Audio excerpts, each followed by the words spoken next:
All right, so you're trying to eat healthy, right? Yeah.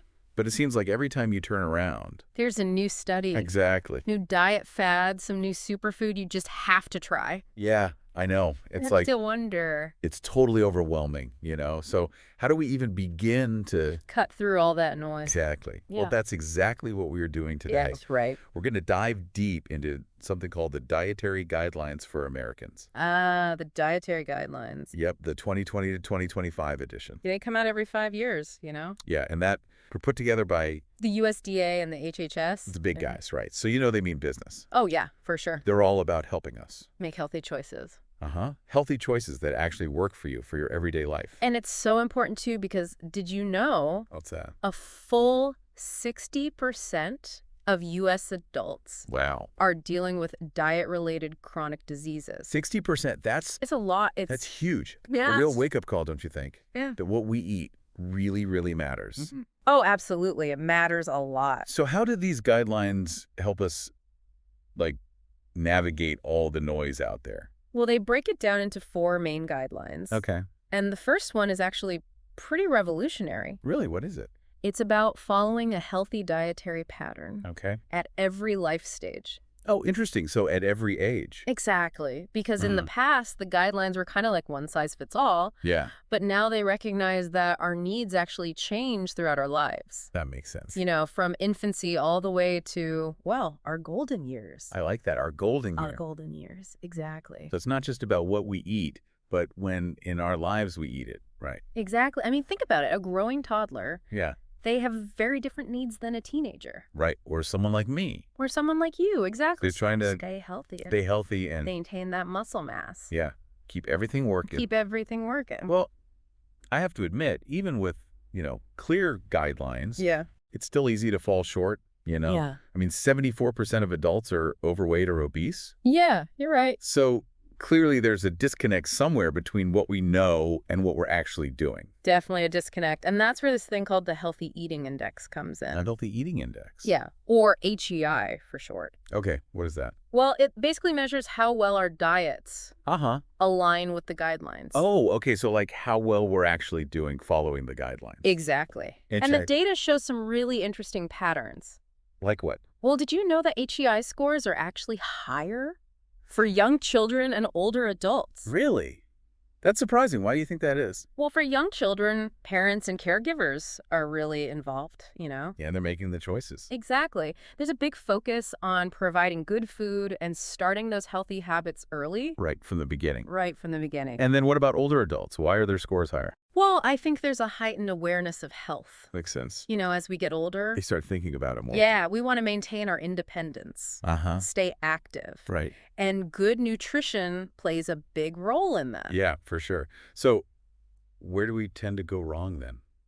Well, teenagers, they actually score the lowest. Teenagers, really? Yeah. Why is that?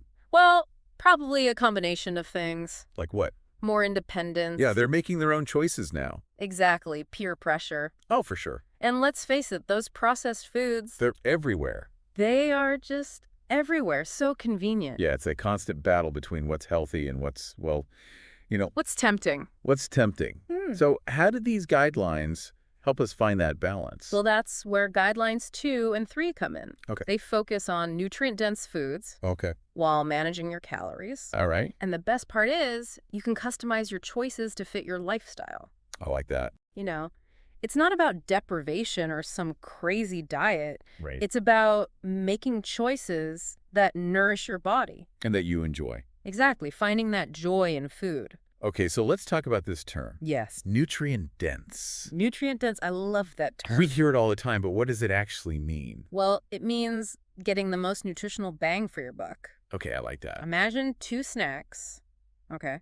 Same number of calories. Okay, same calories. One is a bag of chips. Okay. Mostly refined carbs and not so good fats. Yeah. The other is a handful of almonds. Okay, much healthier. Packed with protein and fiber, healthy fats, Oh, yeah. vitamins like E and B2, Wow. minerals like magnesium and manganese. Okay, so it's not just about the calories then. No, not at all. It's about what comes with those calories. It's about the quality of those calories Well, and what they provide for your body. okay, that makes sense. And within each food group, Uh-huh. you have different levels of nutrient density too. Oh, really? Like what? Like a spinach salad Okay. with lots of colorful vegetables, Yeah. way more nutrient packed than just plain iceberg lettuce. Right.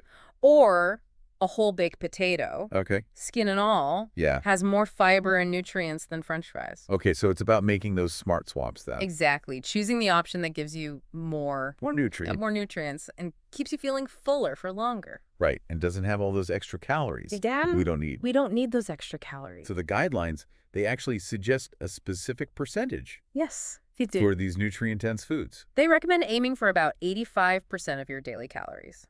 85%. Wow. That's a good chunk. That's a big commitment to those nutrient-dense foods. It is, but it leaves you 15% for other things. For the fun stuff. Exactly, for those little treats. I like that it's not about being perfect. Not at all. It's about balance. balance. It's like budgeting, but for food. I love that analogy. Budgeting for food. Right, you got to make sure you have enough to cover the essential. The essentials, exactly. And then you have a little bit left over For some fun. for some fun, exactly, those little splurges. And just like with a budget, Yeah. we tend to overspend in certain areas. Oh, for sure. Which brings us to guideline number 4, All right, hit me with it. What's number 4?